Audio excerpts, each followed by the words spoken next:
Ken, Nara, Sansan, Netsu, and Yami were waiting. "Hello, new friend." Kai greeted her once she came into view, his voice bellowing throughout the forest. "Why is he so big?" aka thought to herself when she saw him. "Hey there.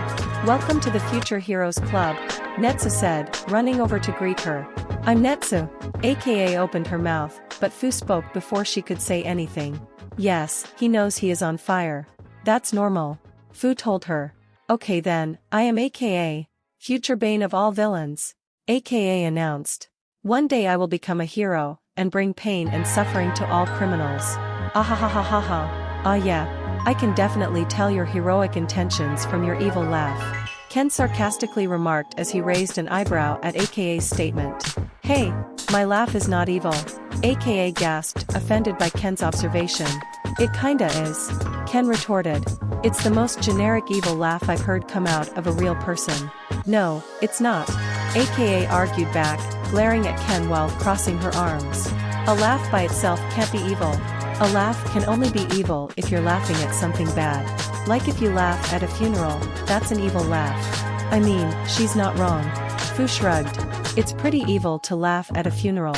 I want people to laugh at my funeral, Netsu replied, causing everyone to look at him in confusion. Why? Why on earth would you want that? AKA asked with the most bemused look on her face. Well, otherwise it'd just be a bunch of sad people in a room. Netsu pointed out casually. I don't want my funeral to be a bunch of sad people in a room. But that's just what a funeral is? Fu tried to explain to him. I don't want my funeral to be a bunch of sad people in a room, Kai said, pouting with all three of his heads. Yeah, me neither. I want my funeral to be a party. Netsu decided. Who would be in the mood to party after you die? Kiba asked him. If you have a party, then people will just try to force themselves to have fun, and bottle up their emotions until they explode. Boom! Sansan made herself explode into a puddle, to illustrate Kiba's point. Wait! Guys, we got off topic. Fu told them. Remember, we're supposed to test how strong AKA is, not talk about whether or not funerals are supposed to be fun. Well said, Fu. Let's get to what we came here for, Kiba said, before cracking her fingers and then her neck. So then, new girl, what's your quirk? My quirk is called assimilation. I can rip off pieces of myself, and put them inside cuts in people's bodies, and then take them over. AKA explained proudly. Wait, doesn't that mean you can't do anything until you cut your opponent? Ken pointed out, immediately seeing a problem here. Well, why yes, AKA admitted, blushing a bit. But once that happens, the villains will be completely helpless. But until that happens, you're completely helpless, Ken remarked harshly before Nara elbowed him. Ow. What? I'm being honest? What he meant to say was, does your quirk have an ability to help you actually cut villains? Nara asked her. Or at least help you survive against them? Well, I can regenerate, my body is really squishy and hard to injure, and I don't feel pain as much, AKA stated sheepishly. So, nothing that can actually help you make a cut in someone? Kiba asked her, giving her a skeptical look. No, AKA began looking downward, avoiding everyone's gazes and sweating nervously. I see. Fu looked at her and thought for a while. She reminds me of me back before I bonded with Kyosei. Fu noted. Well, I guess her quirk could be way more useful than mine, in the right circumstance. Alright guys, looks like we're going to have to do things a bit differently, Fu told them. Since her quirk is not as self-sufficient as most of ours, she might work better in a team fight. So here's what we're gonna do. Kiba and AKA will fight against Ken and Nara. Huh, why do I have to be teamed up with him, her? Ken and Nara said at the same time, before glaring at each other.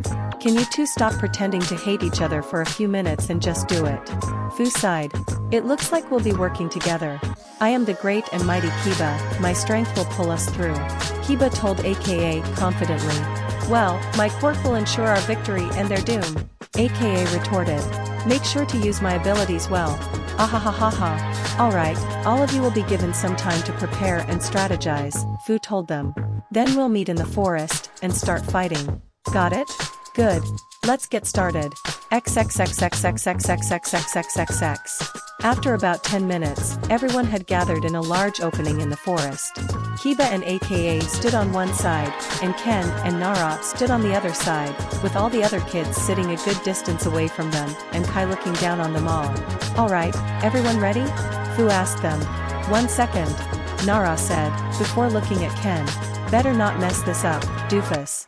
That's what I should be saying, Ken replied, as they both selected a form on their Omnitrix. They both slammed down on their devices, and in a flash of green and pink, the two had transformed. Ken had turned into Stinkfly and Nara had turned into blocks. Oh, this might be a problem, AKA realized. I don't suppose you can take over that Lego ape, can you? Kiba whispered to her. Unless it has a bloodstream, no, AKA told her. So then we just need to focus on Ken, Kiba told her. Try to keep Nara distracted. Alright, let's get this over with, Fu announced, as he stepped back. 3.2.1, go. Immediately Ken tried to take to the sky while shooting goo at Kiba to try and keep her away. Kiba had, at the same time, rushed towards Ken, and had to roll to the side to avoid the goo, and she continued running towards Ken while narrowly dodging the goo. Ken hadn't made it very far into the air by the time Kiba reached him, and Kiba jumped up and grabbed one of his legs. "Hey, let go."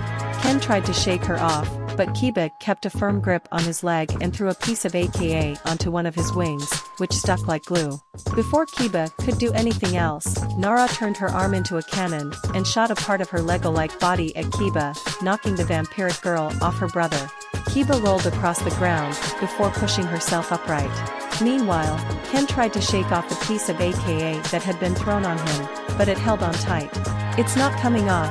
"Then get in the air and don't get cut, moron," Nara ordered. "Don't boss me around," Ken argued, while also doing exactly what she said, and getting higher up in the air. "Alright Kiba, try cutting me now, AK." Kiba then proceeded to start taking chunks out of the ground and throwing them at Ken as fast as she could. Ken of course tried flying around to avoid the projectiles, but that was easier said than done. He had to stay in bounds, meaning his movement options were limited, and Kiba had lots of ground to throw at him. "A little help here." "Ugh, can't you do anything on your own?"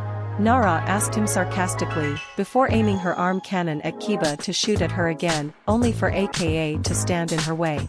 "Not so fast. Before you fight her you must first face me off."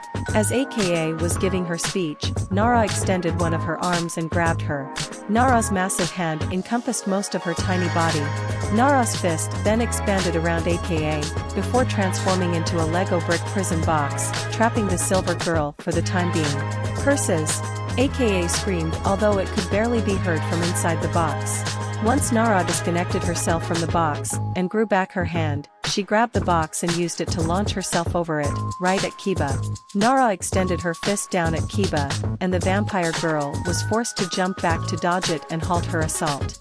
"Alright, Ken, gunk her up, so I can trap her," Nara shouted at her brother. However, the response she got was less than pleasing. "Ag, Ken!"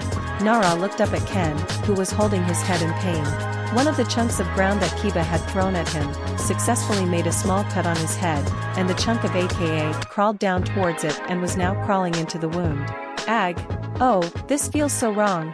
Ag." It didn't take long for Ken to start falling to the ground, crashing into the dirt, before a flash of red overtook him, and Ken had been turned back to normal. "Ahahaha. AKA laughed from inside her box. "Your demise is at hand. Now witness my power. Ag. Gah." Ken groaned in pain, while his body suddenly started changing. His hair turned a silverish white, and his eyes turned bright blue. All of a sudden, Ken stopped groaning, and his face morphed into a twisted grin and looked up at Nara with a sinister glare. "Hello, sister." "Yeah, nope." Nara launched her arm at Ken, grabbing him, and morphing her hand into a binding prison that would keep him from moving his arms, and touching the Omnitrix. "Please don't say anything like that with my brother's mouth. In that case, I'll let my fist do the talking," AKA/Ken said, as suddenly, they were engulfed in green, and then were transformed into four arms, who immediately burst out of the bind that Nara had put them in. "All four of them. Ahahaha. She made him change without using the Omnitrix?" Nara thought to herself. Come to think of it, she must have made him change back to normal too. Can she alter the way a quirk works when she takes over someone? I must admit this is a wonderful body. With such an interesting quirk. AKA/Ken said as they inspected their body. So many powers. I wonder if I'll be able to use all of them in this fight. Let's find out.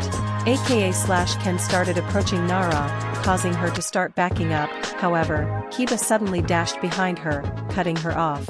Now, don't run away. This is where things get interesting. Kiba smirked at Nara viciously, knowing she'd already won this fight. Of course, with the odds stacked against her, Nara knew that just as well. And did the only logical thing she could do in this case. I give up, Nara said, raising her arms as proof of her surrender. Not much point in fighting a 3 versus 1 battle. What? Kiba and AKA/Ken shouted in shock and slight outrage. And that's it. Kiba and AKA win. Fu quickly stepped in. Congratulations, now AKA please get out of Ken's body. Oh whoa, but I didn't even get to do anything with it. AKA/Ken whined. You wanna fight with it, that's something. Not get out. Fu told her again, very sternly. Fine. aka Ken pouted, and in a flash of red Ken's body returned to its normal form. Then after a few moments, Ken's hair and eye color returned to normal, as the piece of aka that had been in him, crawled out of the cut on his forehead. Off. Ken's eyes rolled up, and he proceeded to fall on his back. Ow. Nara went over to her brother, while Kiba went over to AKA's prison box to break her out of it. You okay, doofus? Nara asked, slightly concerned about his well-being. Never again. Ken groaned as he regained full control of his body, with the only noticeable side effect being a killer headache. I think I hate Ghost Freak even more now, if that's what it feels like to get possessed. Were you even awake while she was in control of you? Nara asked him, as she offered him a hand, helping him lift himself off the ground. No. I just felt something going through my body, and then everything went black. Then I woke up with this headache. Ugh. Ken groaned, clutching his poor head. Feel like I got hit by a truck. Meanwhile, Fu used one of Kyosei's tendrils to pick up the piece of aka that had been inside Ken and bring it to his hand. What an interesting quirk. XXXXXXXXXXXXXX. All of them were now gathered, Nara had returned to normal, and aka had been freed. That was short, Yami said, pointing out the obvious. Yes, it was rather disappointing. I was hoping you'd at least try to fight after Ken was possessed. Kiba said, frowning at the older girl, who gave her a deadpan look. Kiba, I'm not sure I could beat you in a one-on-one fight. Let alone you and my idiot brother. Nara told her. Hey, it's not my fault I got possessed. Do you know how hard it is to get through a fight without getting cut? Ken argued, glaring at his sister. If I could have just used Heat Blast, there's no way I could have gotten taken over. We already told you why you couldn't do that. Fu reminded him.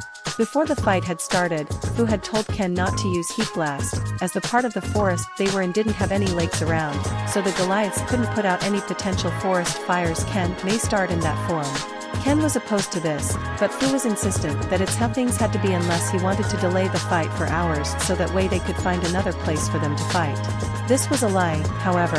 And in truth, Fu realized that both Ken and Nara had ways to make themselves immune to AKA's quirk, and needed an excuse to keep at least one of them from doing that. He did want to see AKA's quirk in action after all. Well, what did everyone think of AKA's quirk? Fu asked. It's pretty cool. All you have to do is make a tiny cut in the enemy and the fight's over. Netsu gushed. Yeah, it'll make fighting villains super duper easy. Kai added, his massive head looking down at aka with a big smile.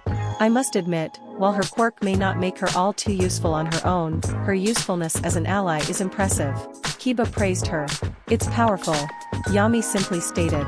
Yeah, I thought that if Ken could stay high in the air, we could avoid letting her use it, but trying not to get cut in a battle with someone around your level of power sounds like a nightmare. Nara sighed, shaking her head. I only realized how powerful your quirk was when I started thinking about how to fight against it. Should have given you more credit. Meanwhile, aka had a smile on her face that was so big that it would have hurt if her body wasn't so stretchable, and she would have blushed if her body was capable of it. Well, of course my quirk is amazing. And with the help of all of you, we will crush our enemies beneath our heel and make them do our bidding. Ahahaha. I like the sound of that. Kiba added, patting her on the back. Come, everyone. Let's celebrate the new addition to the heroic part of this household. With a wondrous feast. Yeah.